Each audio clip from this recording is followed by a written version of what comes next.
All right, shalom. All right, so this might be a little hard to follow, but just try to follow along with me. All right, we're going to start with the beginning of this biblical year. We said it happened on April the 5th. Don't worry about the time. Don't worry about that. But April the 5th, okay? So this was Abib 1, the first day. All right? We see that that was a Friday. So Saturday was the first work day that we can have, because it says 6 days you shall work, but on the seventh day is the Sabbath. So New Moon Day is not a work day, nor is it a seventh day Sabbath. New Moon Day is a day categorized by itself. So this is day 1 of the month, but is not included in your count for the Sabbath. All right, so we understand that part. So we're going to count to the first Sabbath. So April 6th, which was Saturday, was day 2 of the month, but the first day of 6 days we shall work. So 1, sorry, it's getting a little blurry. 2, 3, 4, 5, 6. So we see the 6th day that we're allowed to work landed on a Thursday, and that makes the first 7th day Sabbath Friday. You'll notice that the Sabbaths fall on the exact same day that the new moon falls on. So if new moon falls on Saturday, guess what? The Sabbaths will be the next 4 Saturdays. If the new moon falls on Tuesday, the Sabbath will be the next 4 Tuesdays. You'll see the perfect moon phases each of those days. So let's continue here from this Sabbath, all right? From this Sabbath, we have Passover, okay? So Passover is on the 14th day of the month, right? So we know the first Sabbath is the 8th day of the month. That's April 12th. Okay, so let's count forward. 9,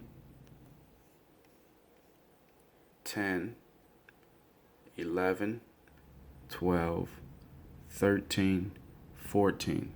So Passover is on the 18th of April, which is the 14th day since the new moon of April 5th. Okay? This is Passover.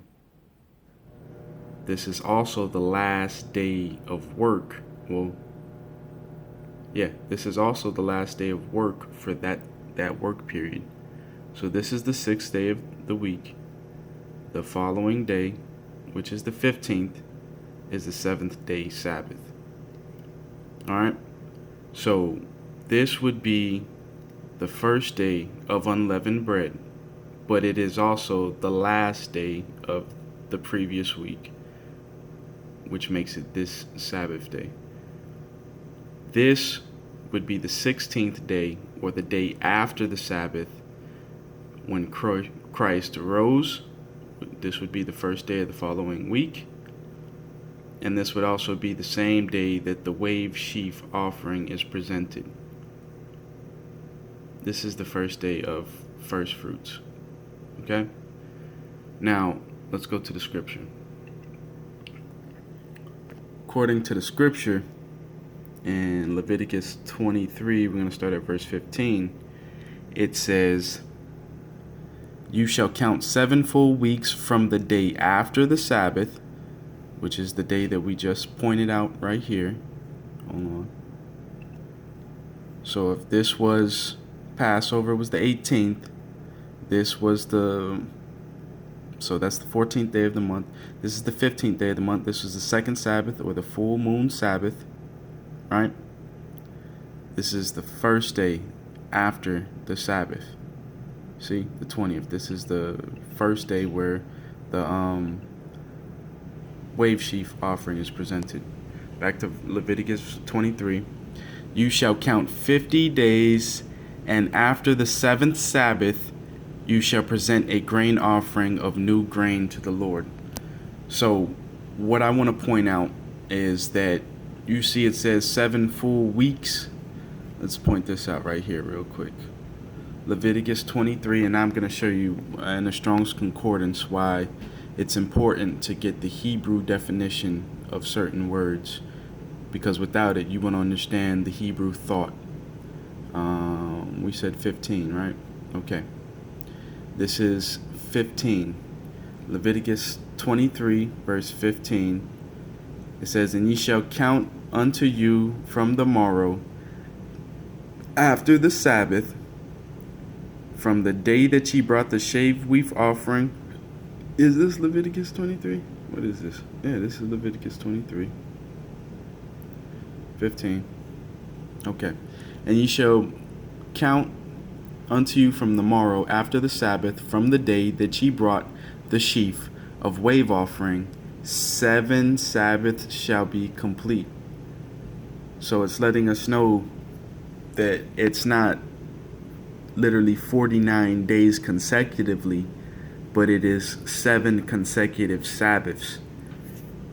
So when we do that, 7 consecutive Sabbaths, and then we got to do the day after that 7th consecutive Sabbath, which would be 49 days. The 50th day would be the day after. I'm going to show you how I got to that. Okay? Here we go back to April again. April 5th was the first new moon. Here's the first Sabbath. Here's the second Sabbath, right? This is when the wave sheaf offering was made. So now we count 7 Sabbaths going forward. So here's the first Sabbath since the wave sheaf offering, the second Sabbath since the wave sheaf offering. This is also the last Sabbath of this month. This is the translation day. Here's the next new moon day. Sorry, I probably did that and you couldn't see it. Shit. Do that again. All right. So here, let's do that again. All right, here is new moon day, the first day of the biblical year. Here's the first Sabbath of the biblical year. Here's the first day of unleavened bread, also the second Sabbath of the biblical year. Here was Passover. Don't worry about this shit. This is what they put in there. Here's Passover, the 14th day. Here's the 15th day. Here's the start of the next week, the 16th day. This is the wave sheaf offering. From here, we count 7 Sabbaths going forward. So here's the first Sabbath since the wave sheaf, the second Sabbath since the wave sheaf, which is also the last Sabbath of the first month. Here's day 30. So this is day 29 of the first month. Here's day 30 of the first month. And then here's day 1 of the next month. Right? Here's the next Sabbath, which lands on the 12th. So this whole, everything that you're counting here, you can't count these 2 days. You can't count May 4th and May 5th, because that's a translation day and a new moon day. So they're both considered new moon days, but it's translation days. So look, May 4th, which is day 30, and May 5th, which is day 1, you can't count those days in your 50. That's why you got to do it by 7 Sabbaths. So we realized this was the second Sabbath. Look, here's the third Sabbath. Here's the fourth Sabbath. Here's the fifth Sabbath. Here's the sixth Sabbath. Here's day 30. Here's the next new moon day. Here's the seventh Sabbath. And then the day after the seventh Sabbath has been completed is June 12th. That's how I got what I got. Ask me questions.